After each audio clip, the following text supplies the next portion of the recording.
My name is Reggie Yates. I I do a lot of different things. I do a radio show. I do a couple of different TV shows for MTV, the BBC. I'm an actor as well. I just finished Doctor Who. I do a lot of different things. I make music as well, and I devise television programs.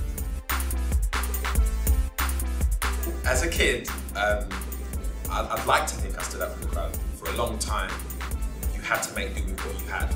That's why my feet look like a fence that's falling over, because I've squeezed into shoes that didn't fit me for years on years and years.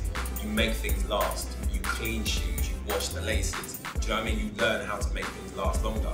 I used to cut my own hair for a long time. My mum cut my hair. She cut my ears with scissors. Do you know what I mean? You learn how to make the best of what you've got. So if it was, I don't know, sewing something onto a t-shirt, or wearing a t-shirt inside out, or taking your mum's shirt and cutting the sleeves off or something, you did what you had to do to try and be different, or to get close to looking like crisscross. Just like everyone on the shoot, it's just me, and it depends how I feel on the day. Like tomorrow I might not want to button my shirt all up to the top, I might just wear a t-shirt. I think just like anybody that's confident in themselves, they wear what they feel on that day. For instance, tomorrow I might wear robes and a suit jacket. It just depends how you feel on that day. If you get up one morning and you think, I want to be smart today. Or if you need a haircut and you've got a bit of a beard, you might just say, all right, I'm going to wear big woolies today. Depends how you feel on the day, you know. I think a lot of the time people, they compliment you because you look different and you look like an individual. And it's really easy to be, not so much normal, but it's easy to fit in and not stand out. And I don't dress the way I dress because I want to stand out. I dress the way I dress because when I look in the mirror, I want to think that's me. I don't look like everybody else on the high street. I mean, I could go into a high street shop and buy something, but I'm going to flip it differently. I'm so anti sort of groups and brackets, because I don't ever like to feel like I'm that kid or that kid. That really annoyed me at school. It's sort of like, okay, you're the cool kids, or you're the loud kids, you're the football kids. I never want to be one of those, but I don't know. I don't know where I fit in terms of what sort of bracket I could be in terms of Nike, be it an SB kid or a Jordan kid, because I own all of them. So I skated when I was younger, I played basketball when I was younger, I played football when I was younger. You know, I mean, notice I'm saying the energetic things when I was younger.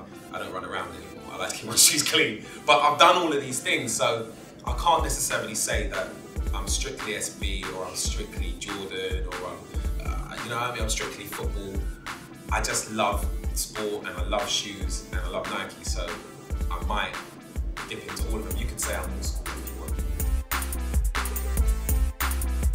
I remember there was a show on Channel 4 that Scoop Jackson presented. That was awesome.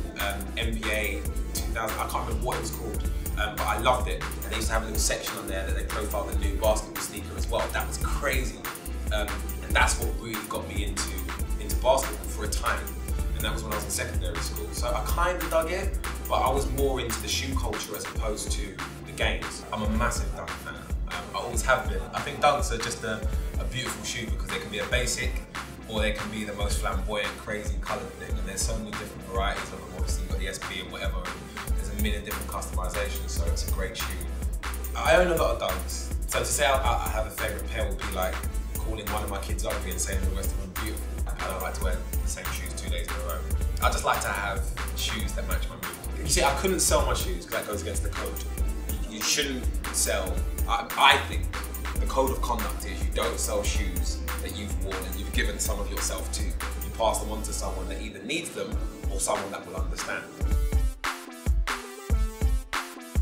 It's weird because there'll be a million and one different definitions of what a rude boy is. Like a lot of people, the instant thing that will come to mind will be a kid from Hackney with a new low batties on and a pair of, I don't know, a pair of Dunks or a pair of Jordans or whatever laced loose. A rude boy is someone that is true to themselves. A rude boy is someone who doesn't give a damn. A rude boy is someone who will say, this is me, regardless. Like a rude boy is a black kid who will dress up like a punk. That's a rude boy. It's annoying because at the end of the day, it's a tagline for a campaign, but it's so true in terms of my mindset and probably like everybody else's mindset here. We all do things that are weird or slightly left of centre, but we're doing them because we love them and we believe in them. And I guess everybody's route here to get to the point that they're at now has not been the same as anybody else. It's all been a weird sort of lefty-righty type route, and to get to where I'm right now, I've taken a route that I probably never would have thought I would have done.